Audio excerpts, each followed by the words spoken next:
Padre nuestro que estás en el cielo, santificado sea tu nombre. Venga a nosotros tu reino, hágase tu voluntad en la tierra como en el cielo. Danos hoy nuestro pan de cada día, perdona nuestras ofensas, como también nosotros perdonamos a los que nos ofenden.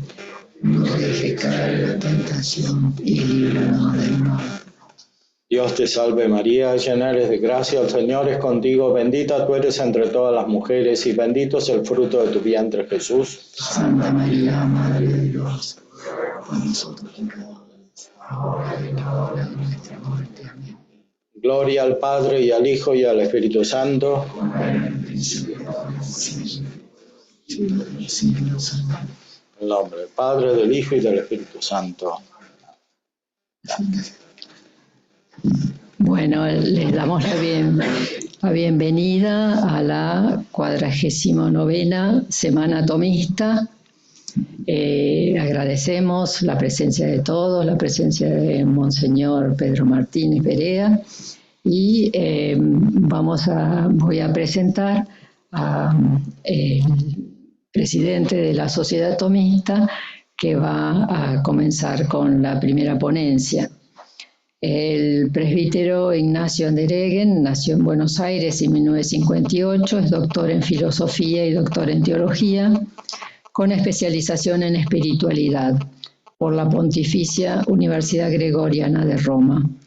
Profesor de la Facultad de Teología de la Universidad Gregoriana y en el Pontificio Ateneo Regina Apostolorum de Roma. Exalumno del Almo Colegio Capránica, licenciado en Filosofía por la UCA con medalla de oro, es profesor ordinario titular de Metafísica y Gnoseología en la Facultad de Filosofía y Letras de la Pontificia Universidad Católica Argentina, ex investigador del CONICET de la República Argentina, miembro de la Pontificia Academia de Santo Tomás de Aquino y de Religión Católica. Publicó los libros La Metafísica de Santo Tomás en la exposición sobre el Divini Nominibus de Dionisio Areopagita, Introducción a la Teología de Tomás de Aquino, Hegel y el Catolicismo, La Psicología ante la Gracia, Contemplación Filosófica y Contemplación Mística, desde las grandes autoridades del siglo XIII a Dionisio Cartujano, Sacerdocio y Plenitud de Vida, Teología y Espiritualidad Sacerdotal en el Concilio Vaticano II y en Santo Tomás de Aquino, Teoría del Conocimiento Moral, Lecciones de Gnoseología, Antropología Profunda, El Hombre ante Dios según Santo Tomás y el Pensamiento Moderno, Experiencia Espiritual, una Introducción a la Vida Mística, Filosofía Primera, Lecciones Aristotélico-Dionisianas, Tomistas de Metafísica, etcétera, ¿no? Porque son unos cuantos y muchísimos artículos. Bueno, les dejo aquí con el padre Andereggen. Muy bien, muchas gracias, doctora Selmira Seligman. Muchas gracias a todos por estar presentes aquí. Estamos muy agradecidos por su presencia y espero que sea una semana fructífera.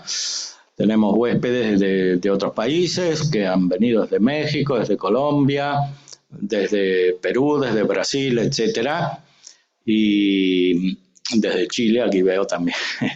Entonces, esperemos que sea ocasión de un diálogo importante sobre este tema que es tan actual. Lo ven formulado aquí, la verdadera religión en Santo Tomás de Aquino y en el Concilio Vaticano II. Es un tema fuerte, podríamos decir, en el contexto actual, porque hay una concepción relativista muy difundida acerca de que, por ejemplo, ser católico significa abrazar todas las religiones y no una determinada, como sería lo que antes se denominaba católico, o que ser católico implica aceptar todos los pensamientos, especialmente los de la filosofía moderna, aunque sean contrarios entre sí y, por supuesto, contrarios al pensamiento de San Tomás. Este debate se transfiere al tomismo mismo. Por eso el título del Congreso en general es la fidelidad al tomismo y a la verdadera religión, porque no se trata solamente de indicar la filosofía y la teología que la Iglesia misma recomienda. Pablo VI ha dicho en Lumen Ecclesiae que la Iglesia hizo suyo el pensamiento de Santo Tomás, o sea, es magisterio de la Iglesia en cierta manera, porque es imposible que el magisterio sea parte de Santo Tomás en los puntos principales, por supuesto, y consiguientemente de San Agustín, que es su gran fuente de inspirador. Pero en nuestro tiempo, incluso dentro del tomismo, o apelando a Santo Tomás, hay quienes sostienen doctrinas contrarias al tomismo, diciéndose tomistas, o por lo menos citando a Santo Tomás. Entonces, es un tema realmente muy, muy actual. Aquí voy a centrarme en dos puntos principales para explicar el título del Congreso en general. La verdadera religión en Santo Tomás y en el Vaticano II. Por supuesto, el pensamiento de Santo Tomás es amplísimo, no podemos desarrollarlo ni siquiera en este punto específico del Tratado de la Religión, en la Secunda Secunde, que tiene muchas cuestiones. Por eso vamos a utilizar un método diverso. Vamos a comenzar por los textos del concilio y ver cómo están fundados efectivamente en la filosofía y sobre todo la teología de Santo Tomás de Aquino.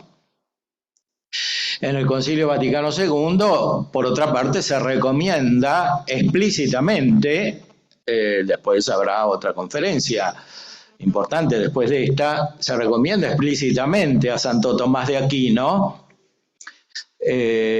como aquel que debe guiar la teología, especialmente la formación sacerdotal, y aquel que debe guiar las universidades católicas también.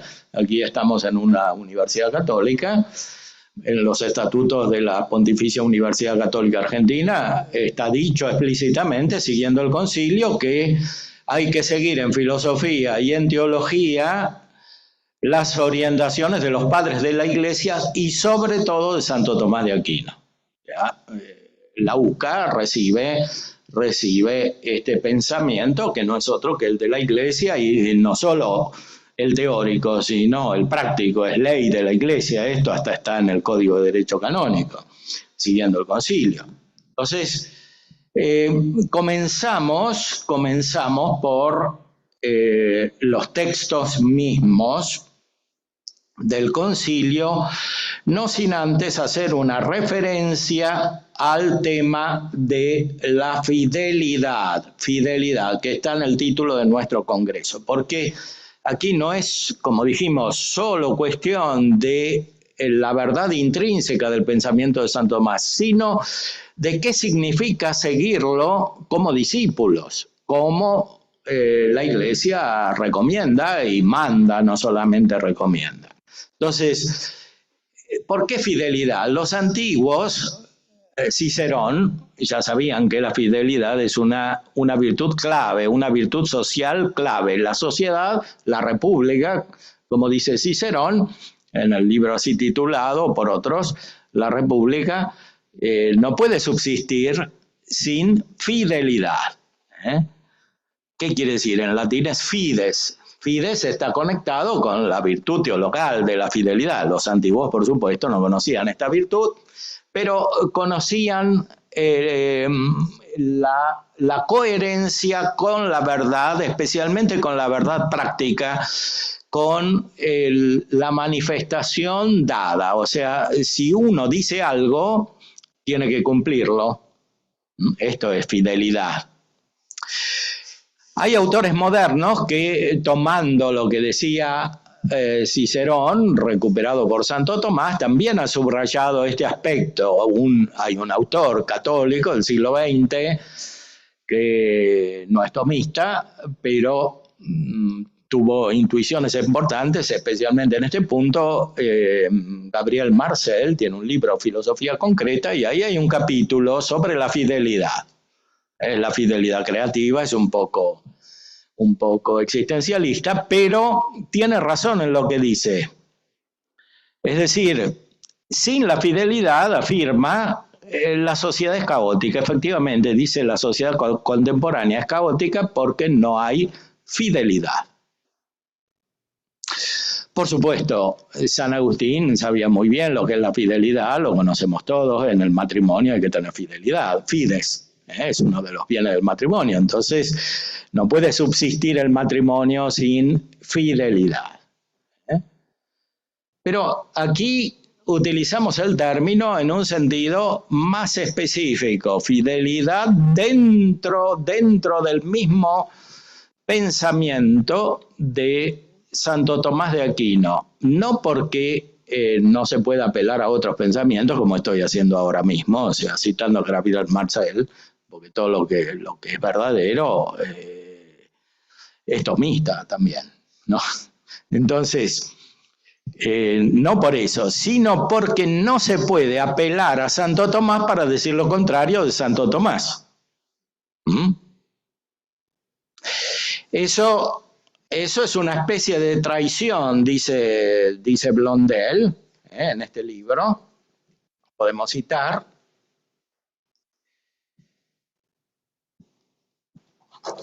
Esta posibilidad de subversión o incluso de destrucción por la reflexión se encierra en la esencia misma del acto libre. En la medida en que somos libres, nos exponemos a traicionarnos y a ver en la traición la salvación.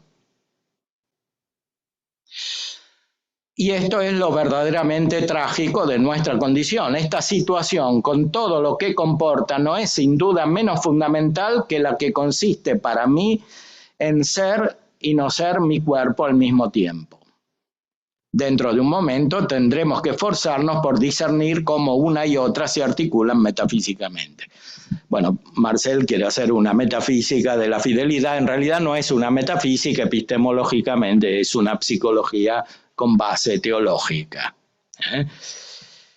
Lo que por ahora percibimos es que toda fidelidad se edifica sobre una determinada relación sentida como indefectible. Por tanto, sobre una seguridad que puede, por otra parte, no ser fulgurante. Es decir, fidelidad significa seguridad. En la esperanza hay fidelidad, Santo Tomás lo enseña también. Fidelidad significa seguridad del auxilio divino, del tener los medios suficientes para llegar a la salvación. Por eso la fidelidad supone una seguridad que se basa sobre la fe. Ahí se ve muy claramente cómo fe y fidelidad están conectadas. Incluso, como decíamos, en latín la palabra es la misma. Pero tornando a Santo Tomás, la cita de Tulio, de Cicerón, cuando habla de las virtudes sociales en la cuestión 80 de la Secunda Secundae, la obediencia va incluida en la veneración de que habla Tulio, porque a las personas eminentes se les debe respeto honorífico y obediencia. La fidelidad, fides en latín, la fides, fidelidad, por la que se cumple la palabra dada, está incluida en la verdad en cuanto al cumplimiento de las promesas, aun cuando la verdad va más allá, como se verá más tarde. Es decir, ser fieles indica que se es coherente con la verdad, que no se traiciona la verdad, como dice Marcel. Y esto, en primer lugar, corresponde a la religión, al culto de Dios, ¿no? Esto está en la cuestión 80, en la cuestión 81 comienza el tratado acerca de la religión. La religión no puede existir sin fidelidad.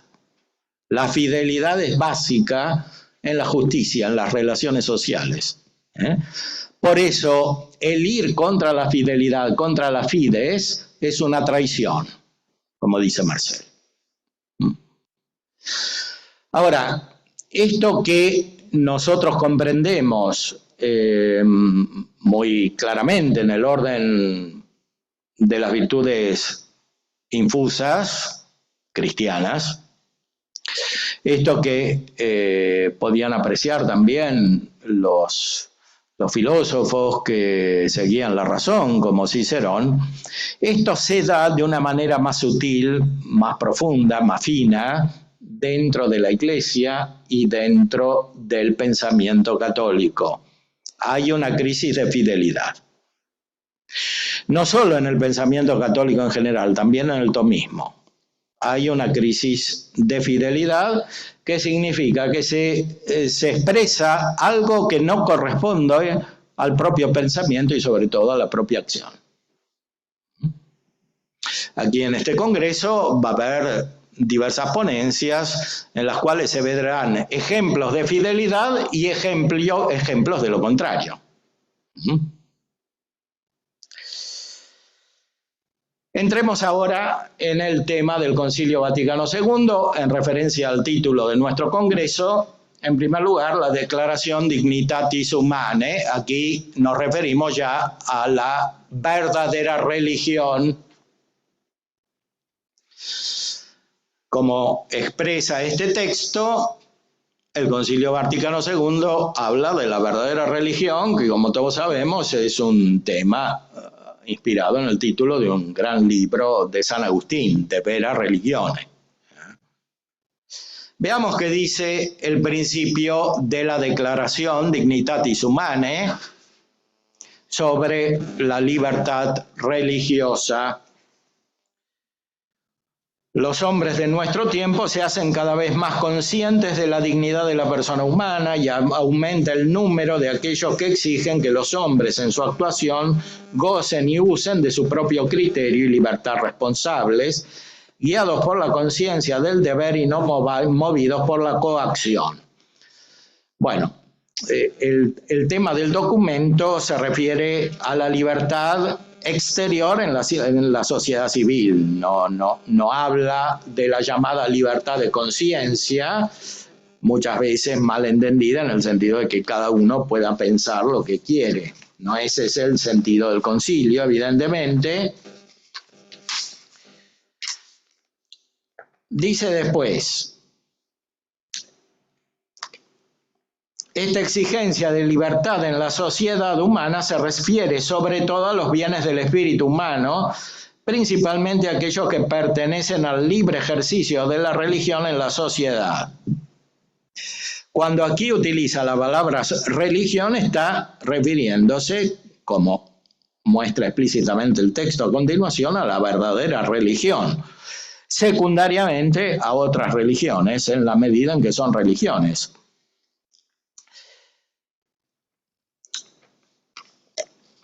En primer lugar, profesa el Sagrado Concilio que Dios manifestó al género humano el camino por el que, sirviéndole, pueden los hombres salvarse y ser felices en Cristo. Creemos que esta única y verdadera religión subsiste en la Iglesia católica y apostólica. Ya aparece aquí la expresión verdadera religión. Esta palabra subsiste ha sido discutida por algunos, pero siguiendo la teología propia del concilio, que es la de Santo Tomás de Aquino, es muy fácil de entender. La palabra subsistit en Santo Tomás es usada muchas veces y quiere decir ser en el sentido de la substancia, ser como la substancia. O sea que la substancia de la Iglesia está en la Iglesia católica, eso es lo que quiere decir. Y que hay elementos accidentales eventualmente en otras realidades eclesiales. Y las religiones que no son eclesiales o que no son cristianas no tienen elementos eclesiales de ninguna manera, aunque puedan tener algunos elementos de orden natural verdaderos mezclados con otros falsos. De cualquier modo, el concilio indica con mucha claridad que nuestra fe es fe en la Iglesia católica y que la religión de la Iglesia católica, la que rinde culto a Dios en la Iglesia católica, es la única y verdadera religión. Entonces, todos podemos comprender que es absurdo apelar al concilio para decir que según el concilio todas las religiones tienen el mismo nivel y son caminos de salvación. Aquí dice el texto, la letra, explícitamente lo contrario.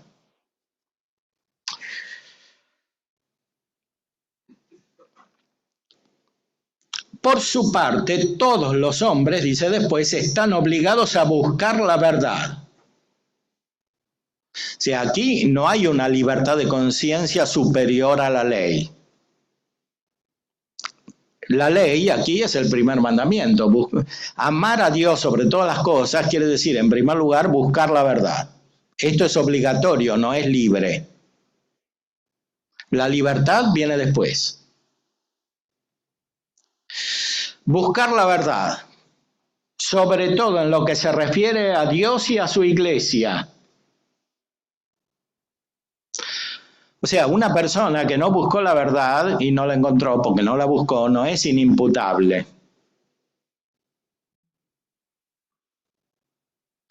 O sea, hay una culpabilidad en la causa, que es simplemente no cumplir este precepto de la ley natural, ya de la ley natural.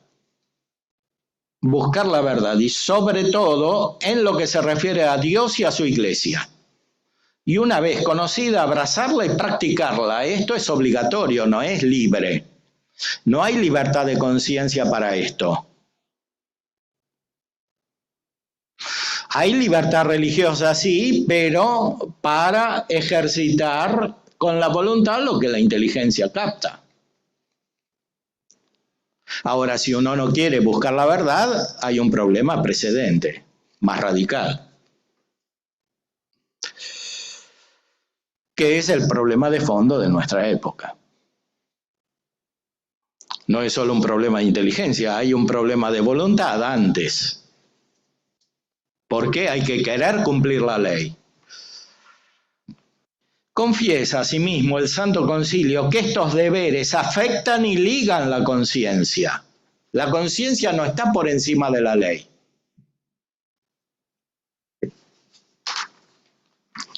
Sobre todo de la ley natural y de la ley divina revelada. Afectan y ligan la conciencia de los hombres y que la verdad no se impone de otra manera sino por la fuerza de la misma verdad que penetra suave y fuertemente en las almas. Ahora bien, puesto que la libertad religiosa que exigen los hombres para el cumplimiento de su obligación de rendir culto a Dios se refiere a la inmunidad de coacción en la sociedad civil, deja íntegra la doctrina tradicional católica acerca del deber moral de los hombres y de las sociedades para con la verdadera religión y la única Iglesia de Cristo. Subraya nuevamente que hay una sola religión, una verdadera religión, que es la religión católica, como dijo antes, y una sola Iglesia. Y que hay un deber de todos los hombres considerados personalmente, pero también socialmente respecto de la verdadera religión.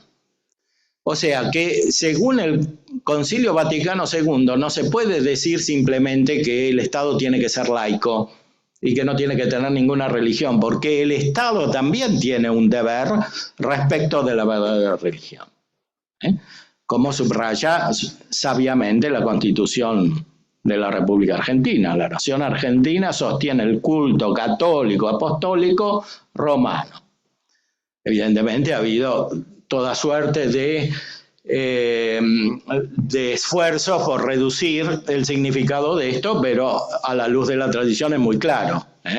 Si uno ve la Constitución española de 1812, que fue la primera Constitución argentina, está más claro todavía que hay un deber respecto de la verdadera religión, que es la que da culto a la Santísima Trinidad en la Iglesia Católica. Entonces, la Constitución argentina es la continuación de esto. Entonces, no va contra el Concilio Vaticano II, al contrario. El Concilio Vaticano II dice que no toca la doctrina tradicional católica, que es la de los papas precedentes, concilios precedentes, etc., respecto de la verdadera religión.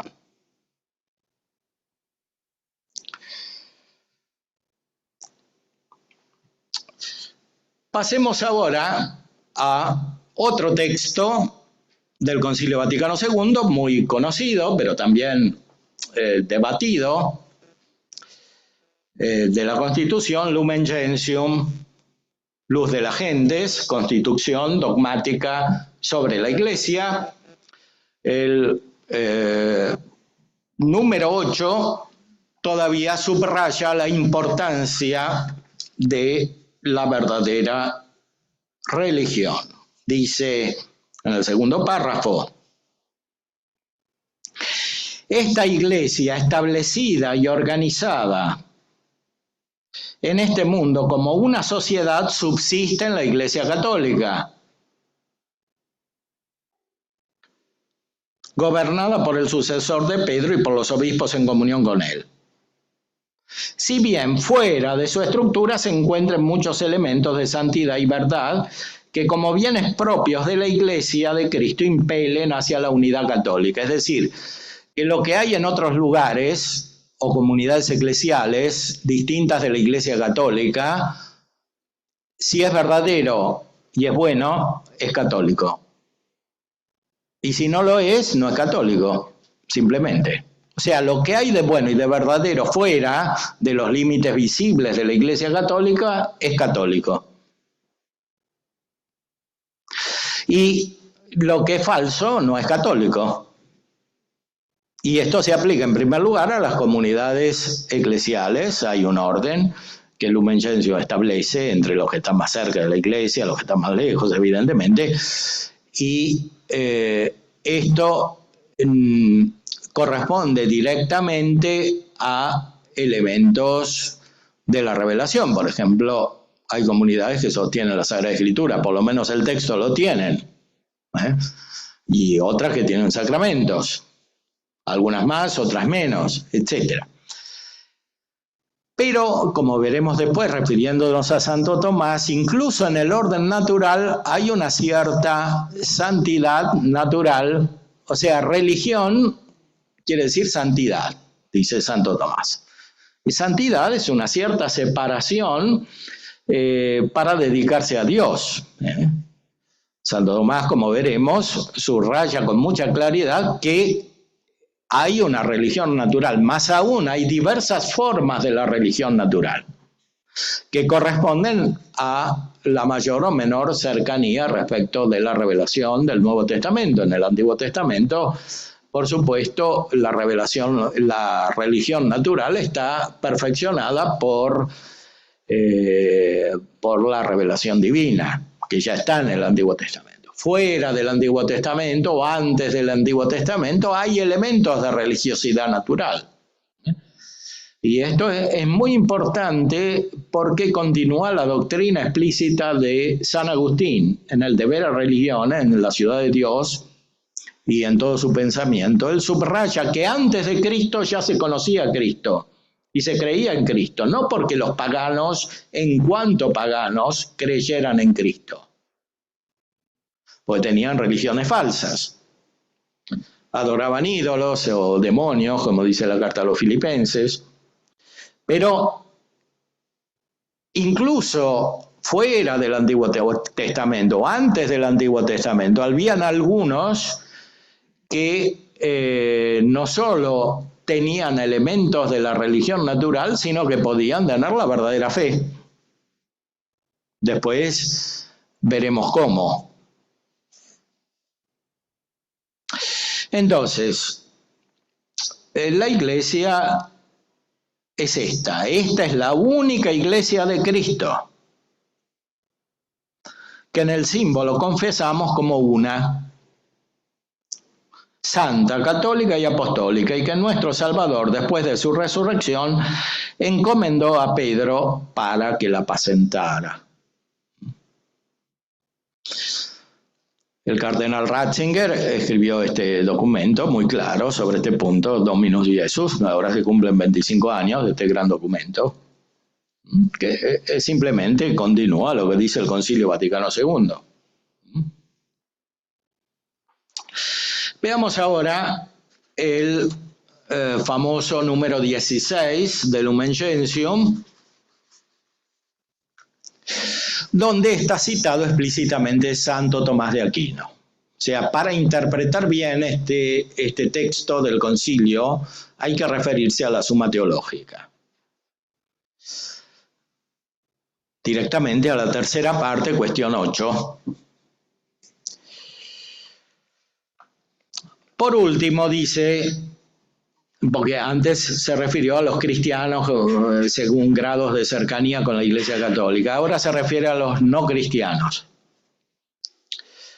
Por último, quienes todavía no recibieron el Evangelio se ordenan al pueblo de Dios de diversas maneras. En primer lugar, aquel pueblo que recibió los testamentos y las promesas y del que Cristo nació según la carne. Por causa de los padres es un pueblo amadísimo en razón de la elección, pues Dios no se arrepiente de sus dones y de su vocación. Aquí la palabra vocación está entendida en el sentido estrictamente bíblico, es algo de Dios, no es la vocación del pueblo, algo subjetivo, como en el sentido psicológico moderno, sino que es la llamada activa de Dios. Dios llama. Esta es la vocación. El pueblo tiene la vocación. El pueblo judío tiene todavía la vocación, que no puede cambiar porque es eterna como Dios es eterno. Entonces Dios llama a todos los hombres a la conversión y a la fe en Cristo. Y a los judíos también, actuales. Pero el designio de salvación abarca también a los que reconocen al Creador, entre los cuales están en primer lugar los musulmanes, que confesando adherirse a la fe de Abraham, o confesando profesar la fe de Abraham, adoran con nosotros a un único Dios misericordioso que juzgará a los hombres en el día postrero. Bueno, esto también trajo problema, algunos dicen, todavía ahora, hay unos que cuestionan el Concilio Vaticano II por este punto, porque dicen que el concilio dice que los musulmanes tienen la misma fe que nosotros, pero no dice eso. Dice que ellos dicen que tienen la fe de Abraham, que es otra cosa. Ellos dicen, los musulmanes. Ahora, es evidente que en la historia del islamismo hubo grandes desarrollos filosóficos. Todos conocemos a Averroes, a Avicena. Es evidente que estos conocieron a Dios. Eran aristotélicos. Conocían el primer motor de Aristóteles, etc. Esto no quiere decir que lo que piensan los musulmanes que tienen la mente deformada sea el verdadero Dios. Aquí se trata de los musulmanes que usan la razón. En cuanto usan la razón. Dios lo pueden conocer por la razón. Ellos hablan de un único Dios, entonces se puede pensar legítimamente que muchos musulmanes conocen al verdadero Dios. Bueno, pero esto no es suficiente para la salvación. No es que el concilio diga que porque conocen al verdadero Dios ya se salvan.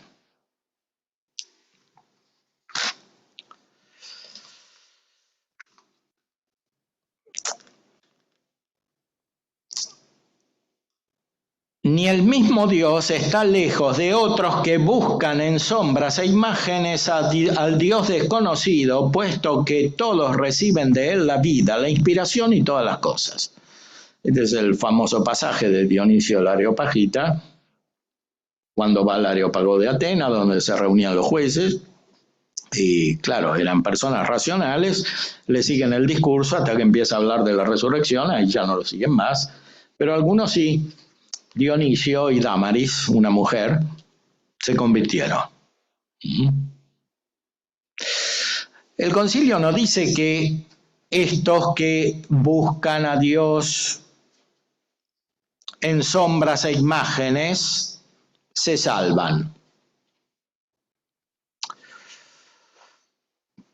Dice que Dios quiere que todos se salven.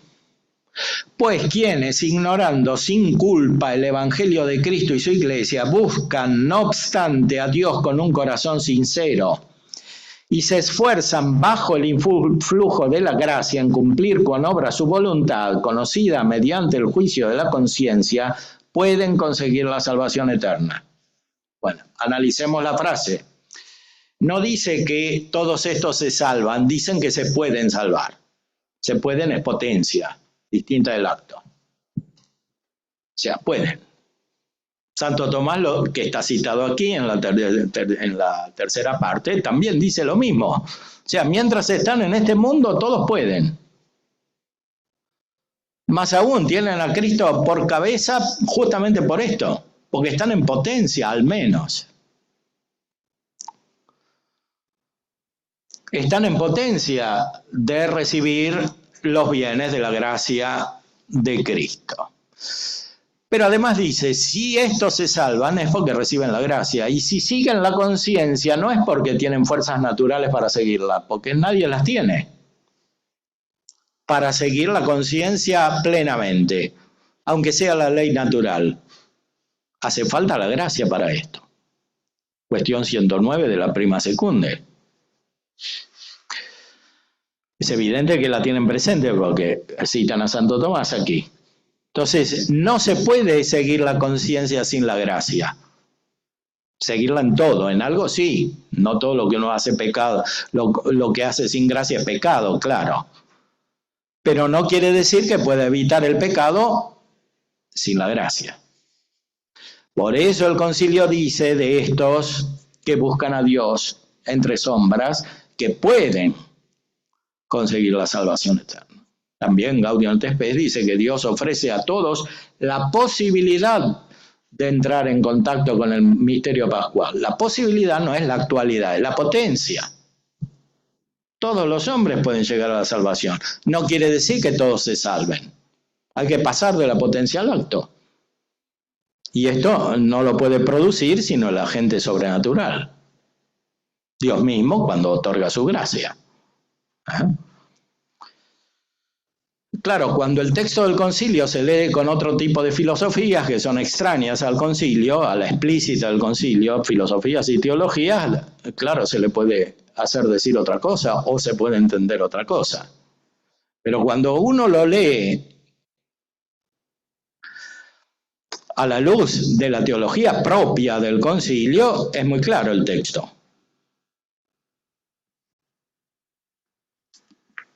Entonces, bajo el influjo de la gracia se esfuerzan en cumplir con obra su voluntad, conocida mediante el juicio de la conciencia.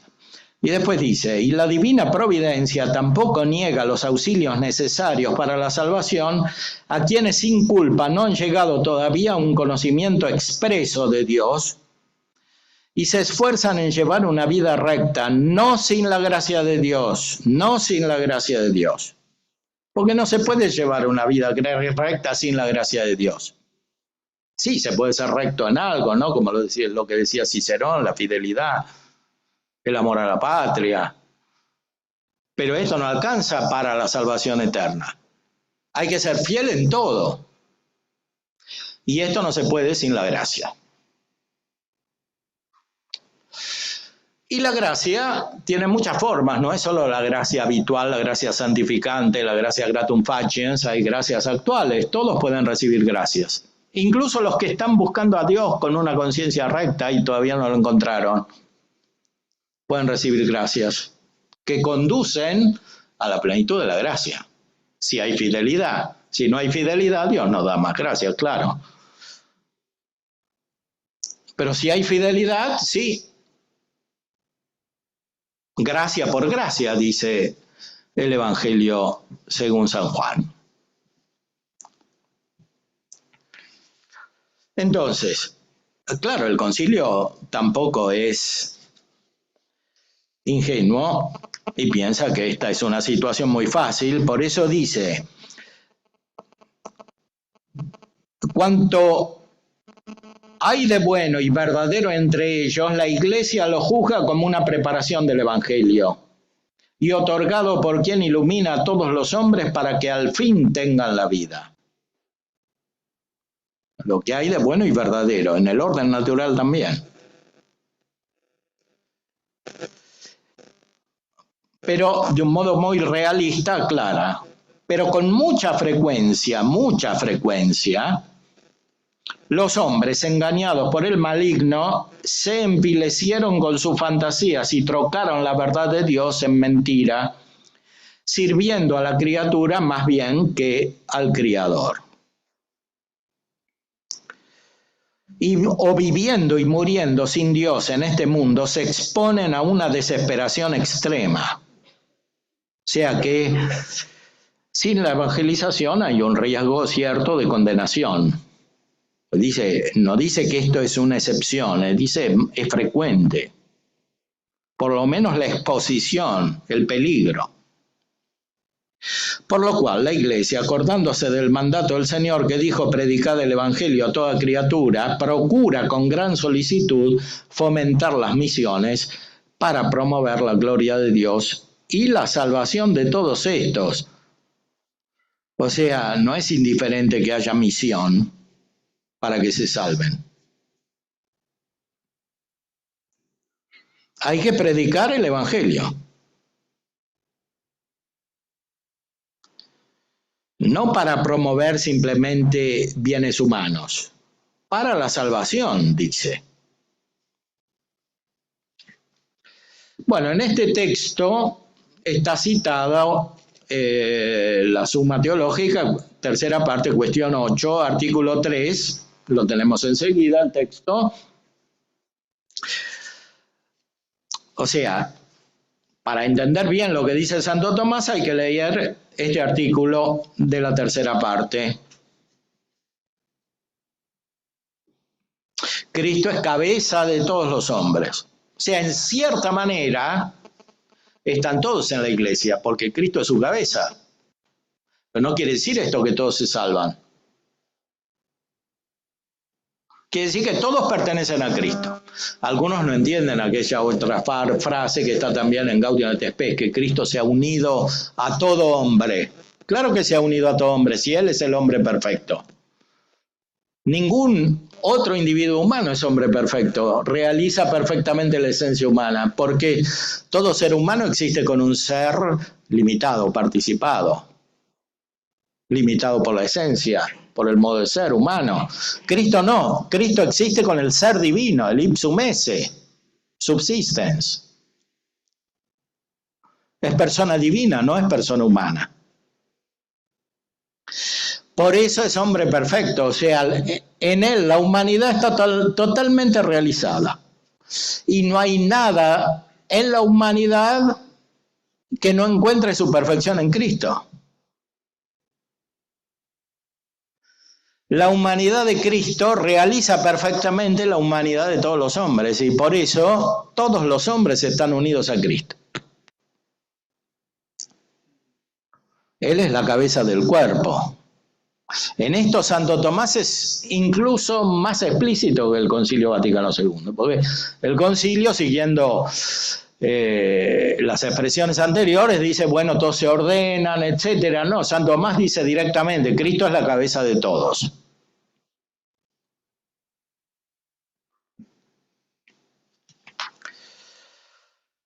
La diferencia entre el cuerpo natural del hombre y el cuerpo místico de la Iglesia está en que los miembros del cuerpo humano existen todos a la vez, mientras que los del cuerpo místico no coexisten todos, ni en el orden de la naturaleza, porque el cuerpo de la Iglesia está constituido por los hombres que han existido desde el principio hasta el fin del mundo.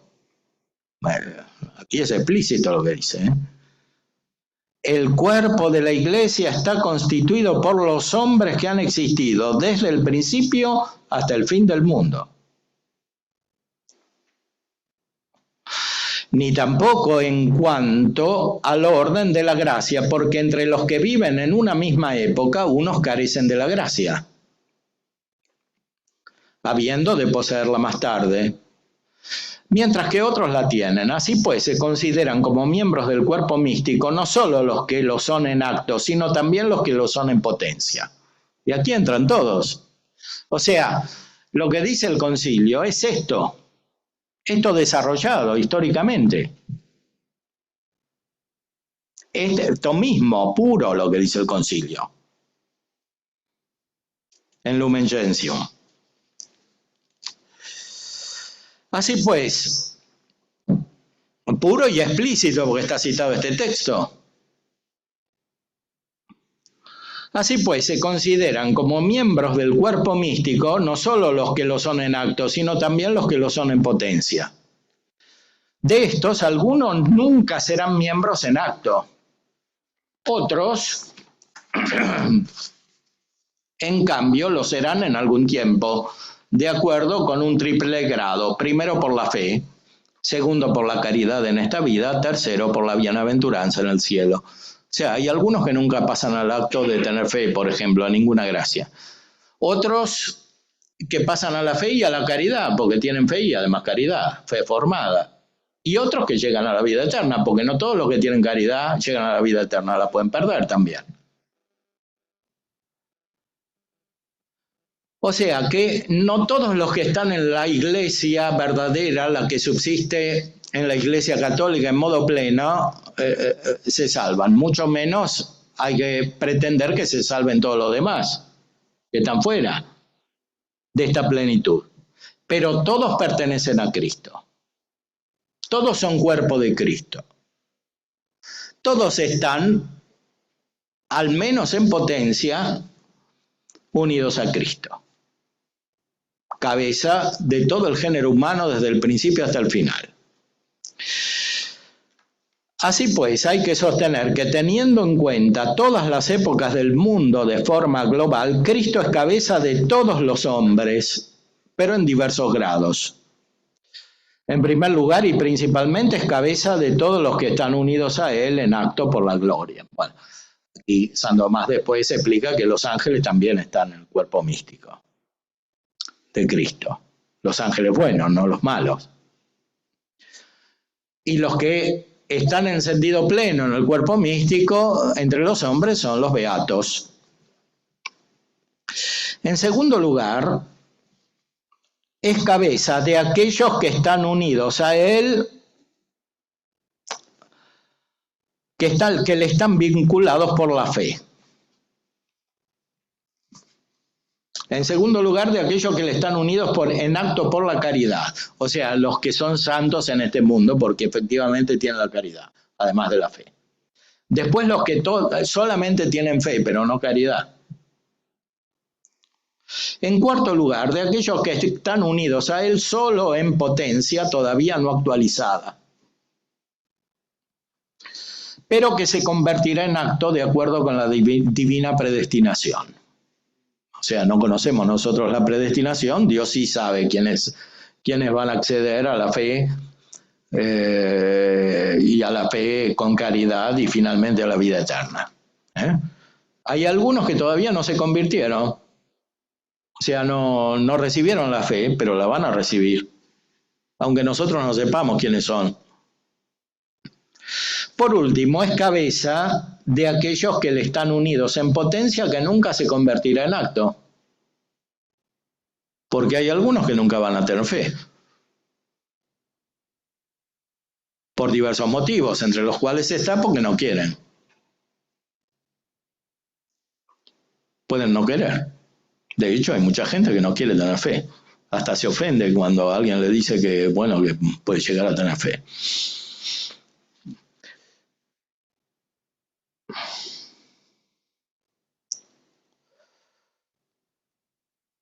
Tal acontece con los hombres que viviendo en este mundo no están predestinados. Por supuesto, nosotros no sabemos quiénes son. Como dice también San Agustín. Estos, una vez que salen de este mundo, dejan de ser totalmente miembros de Cristo, porque ya no están en potencia para unirse a Cristo. O sea, los del infierno, esos sí que no están en la iglesia, porque tampoco están en potencia de estar unidos a Cristo. Después, en las respuestas a las objeciones, encontramos muchos elementos interesantes que dan lugar también al desarrollo del Concilio Vaticano II. Los infieles, aunque no pertenezcan en acto a la iglesia, sí pertenecen en potencia. Dice, los infieles pertenecen a la iglesia. El concilio no lo dice tanto esto. Dice, es mucho más amplio Santo Tomás que el concilio. Los infieles pertenecen a la iglesia. Atención, no quiere decir que se salvan los infieles por ser infieles.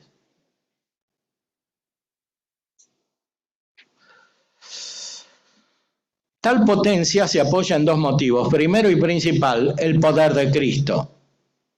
que es suficiente para salvar a todo el género humano, segundo el libre albedrío. Porque esto siempre es así, o sea, alguien puede acoger la gracia o no, la fe o no.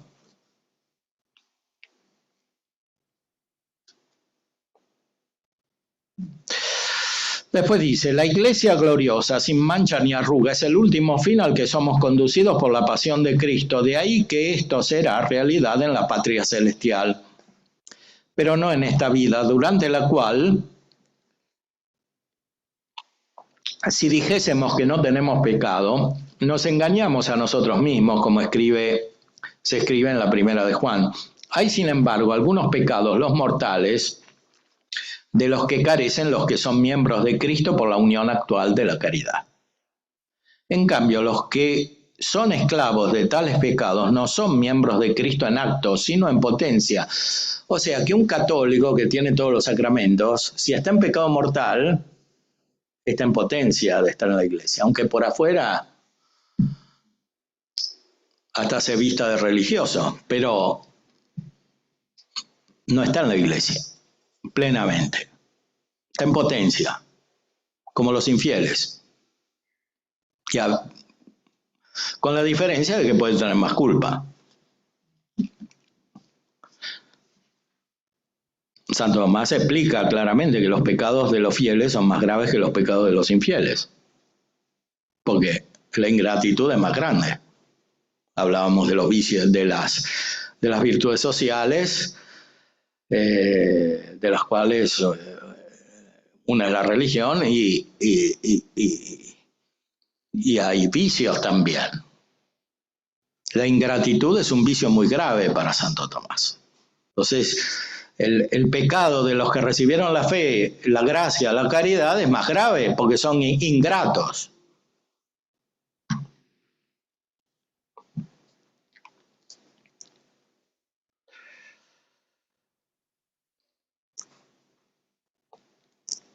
En cambio, los que son esclavos no son miembros de Cristo en acto, sino en potencia, a no ser quizá de una manera imperfecta mediante la fe informe, que une a Cristo de un modo relativo y no absoluto.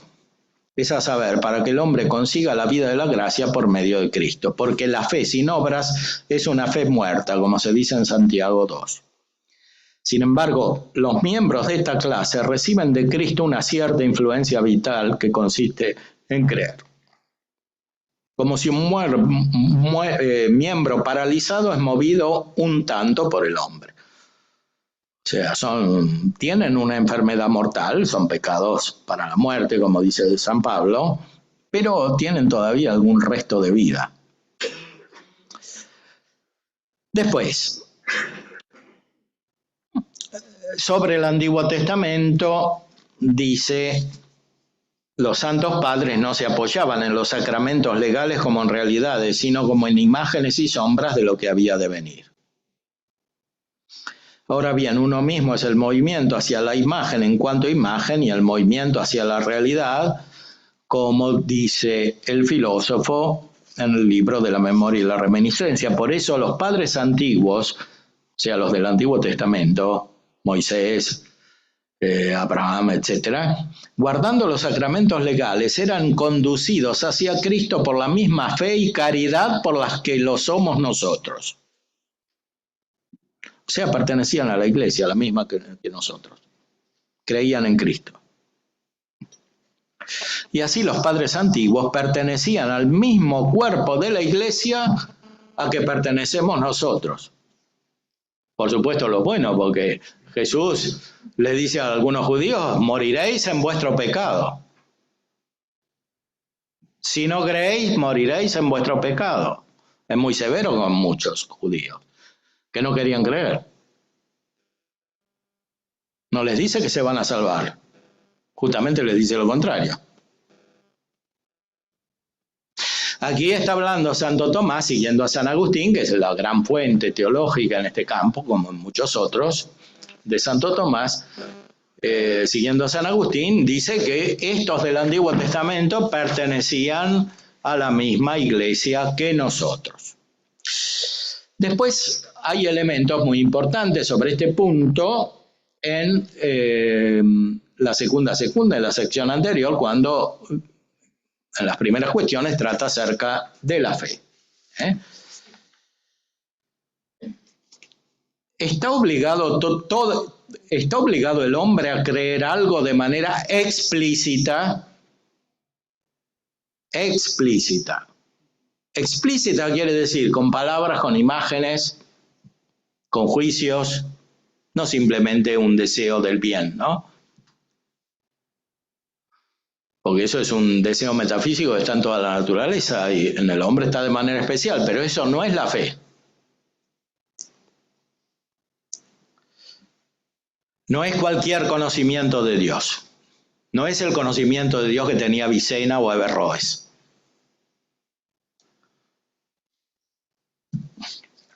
Fe explícita.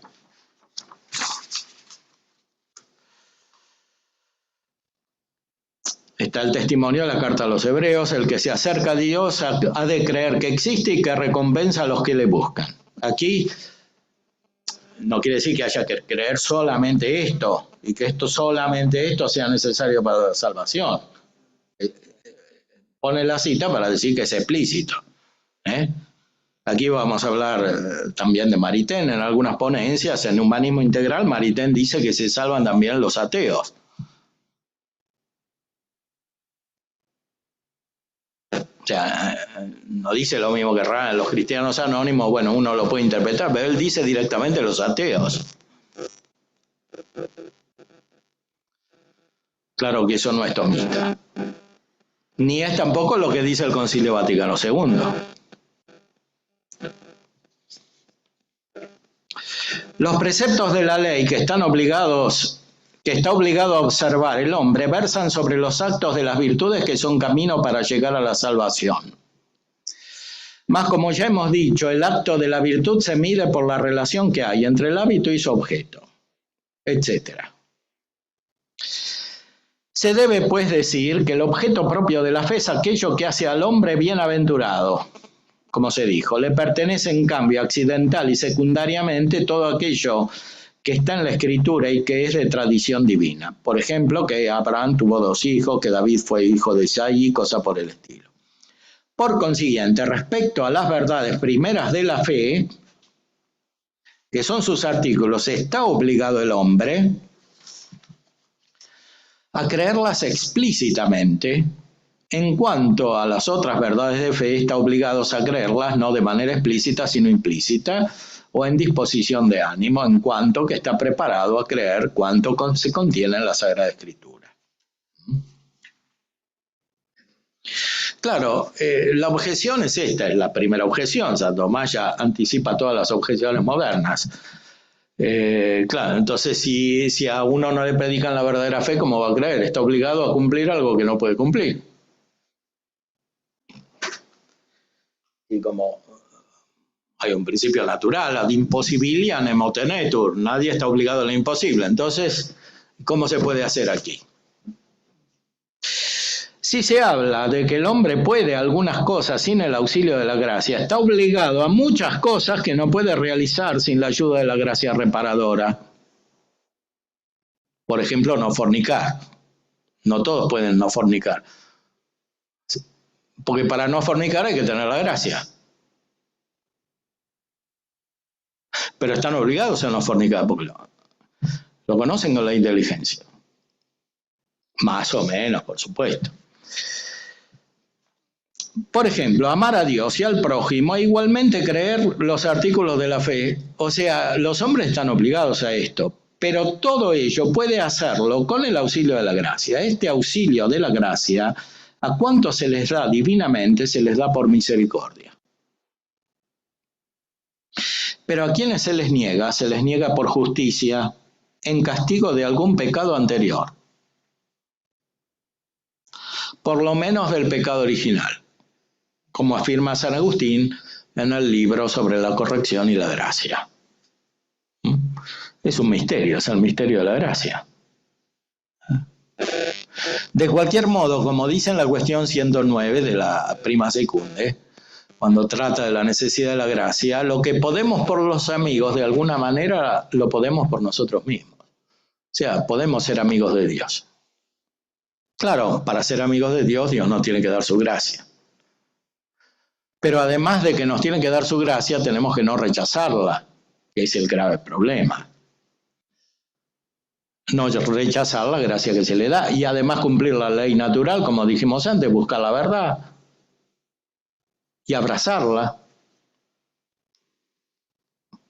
De cualquier modo, no podemos resolver algo que está en la mente de Dios. O sea, la otorgación de la gracia es libre, es gratuita, es un don. Si no, no es gracia.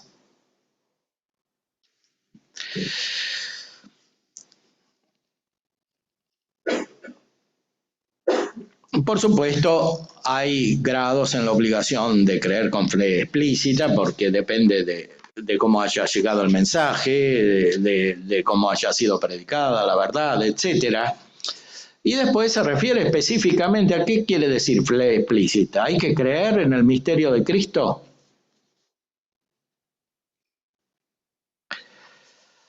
Están las palabras de San Agustín que afirman de corrupción y gracia. Es fe recta aquella por la que creemos que ningún hombre, grande o pequeño, es liberado de la infección de la muerte y de la esclavitud del pecado, sino es por el único mediador entre Dios y los hombres, Jesucristo. Ya, en esto Santo Tomás es categórico, Santo Tomás es agustiniano. San Agustín dice esto, y lo que dice San Agustín no se discute. No solo por la autoridad que tiene, sino porque es la verdad. Es la verdad que no solo se percibe con la razón iluminada por la fe, sino porque es la tradición. Esto es la tradición. O sea, la tradición es como la Sagrada Escritura, está unida con la Sagrada Escritura. Y como Santo Tomás mismo explica en la Prima Secunde, lo principal de la Escritura es la gracia. Lo principal de la ley nueva es la gracia. Y lo mismo, lo principal de la tradición es la gracia, la misma gracia.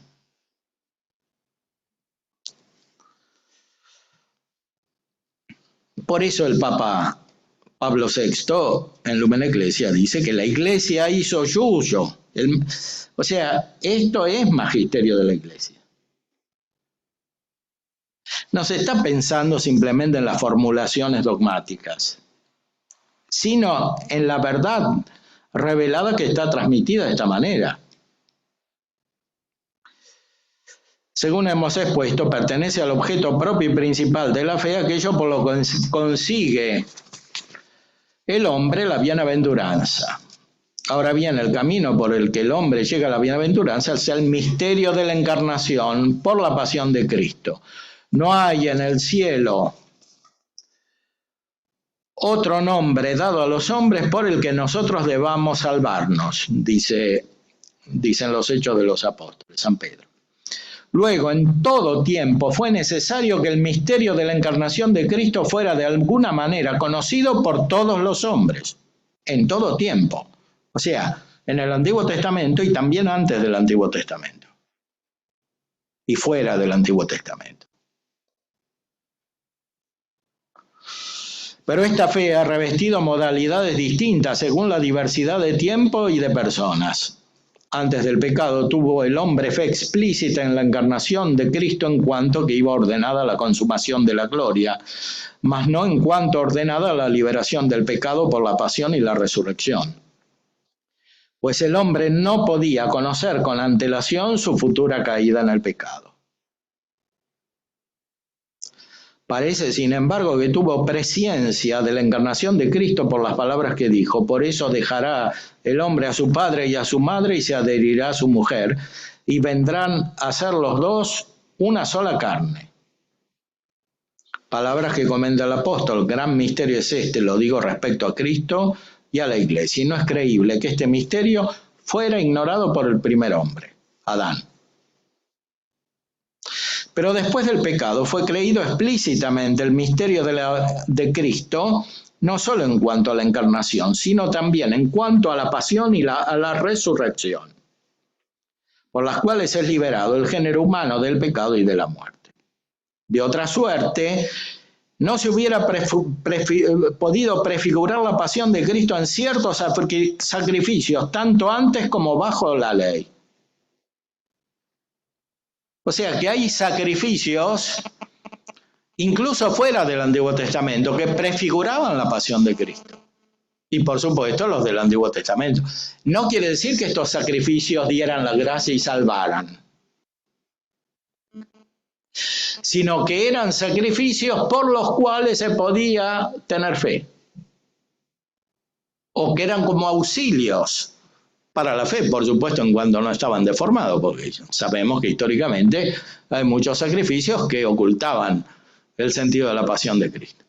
Por otra parte, hay que recurrir a la noción espiritual de sacrificio que viene de San Agustín. O sea, sacrificio es toda obra buena que se hace a Dios para agradarlo, no quiere decir algo cruento. Por eso Santo Tomás en el Tratado de la Religión habla de las primicias, las ofrendas, etc. Incluso la religión es principalmente interior, es la devoción. La devoción es sacrificio. La contemplación de Dios es sacrificio.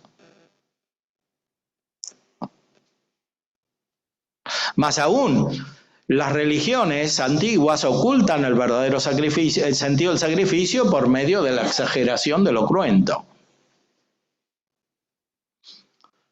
y de muchas deformidades que incluso iban fuera del orden natural. De cualquier modo, Santo Tomás establece muy bien el principio, o sea, cómo hay que llegar a la salvación. En todos los momentos tuvo que ser posible conocer el misterio de la encarnación.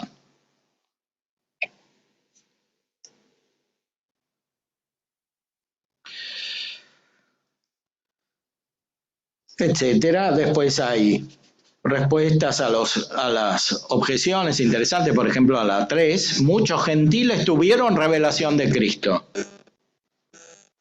como consta por las cosas que se predijeron sobre él. Así en Job se dice, bien sé yo que mi defensor está vivo. Asimismo, la Sibila, según el testimonio de San Agustín, predijo algo sobre Cristo, una profetisa romana. De hecho, los pintores del Renacimiento ponían las sibilas. En la iglesia de los dominicos, la Minerva en Roma, están las sibilas ahí.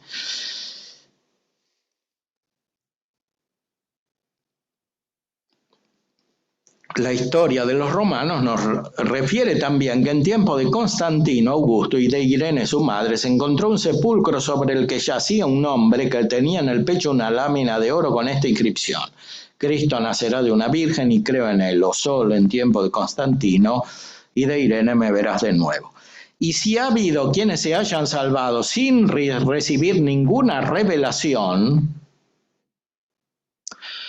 no lo han sido sin la fe en el mediador, pues, aunque no tuvieran fe explícita, la tuvieron implícita en la divina providencia, creyendo que Dios es liberador de los hombres según su beneplácito y conforme él mismo lo hubiera revelado a algunos conocedores de la verdad. Aquí no quiere decir Santo Tomás que los ateos se pueden salvar en cuanto a ateos,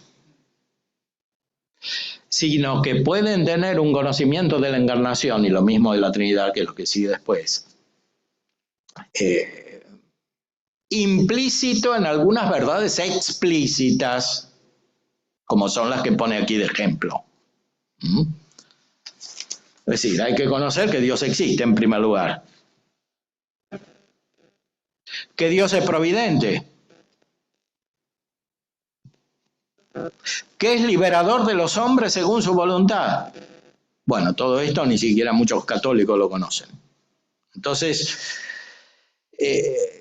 no se trata simplemente de una tendencia indeterminada al bien o a la verdad, porque eso es estructural en el espíritu humano. Eso no es lo que produce la salvación. Lo que produce la salvación es el contacto efectivo con Cristo, lo dice, y con la Trinidad.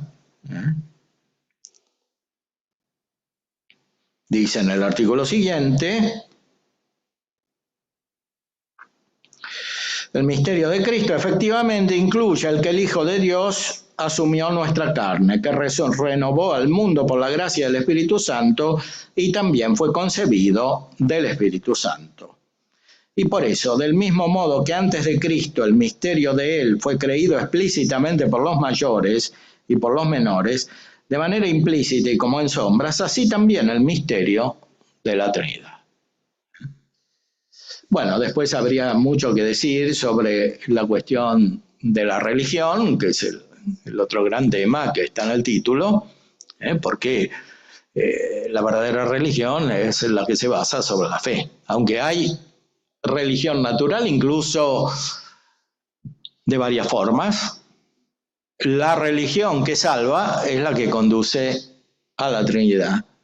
Y esta es la verdadera religión que subsiste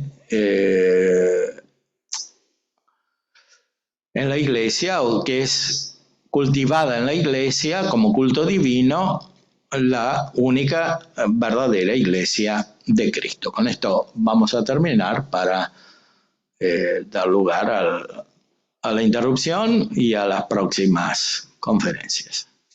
Recordemos que a las 12:45 tenemos la misa, están todos invitados, va a venir el nuncio apostólico, a las 13:45 el nuncio apostólico en la República Argentina, Monseñor Miroslav Adamczyk.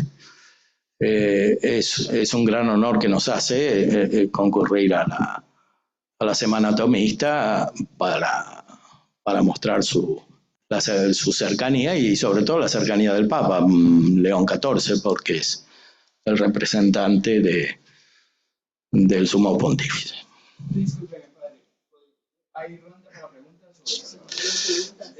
Sí, brevísima porque tenemos que seguir.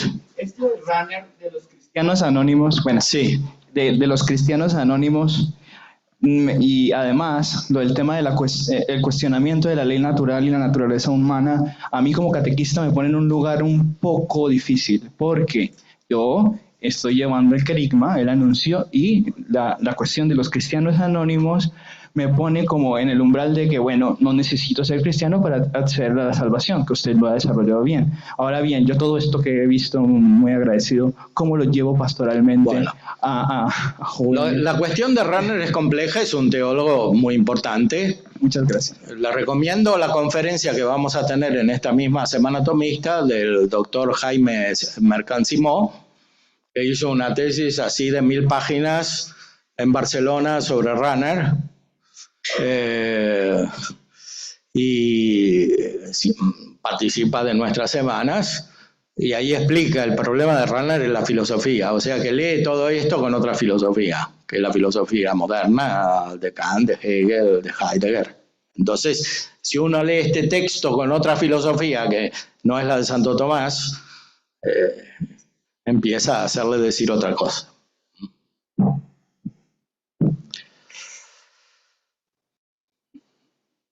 Bueno, muy bien, ahora hacemos una interrupción. ¿Qué hay? Si quieren pueden ir a salir, ¿no?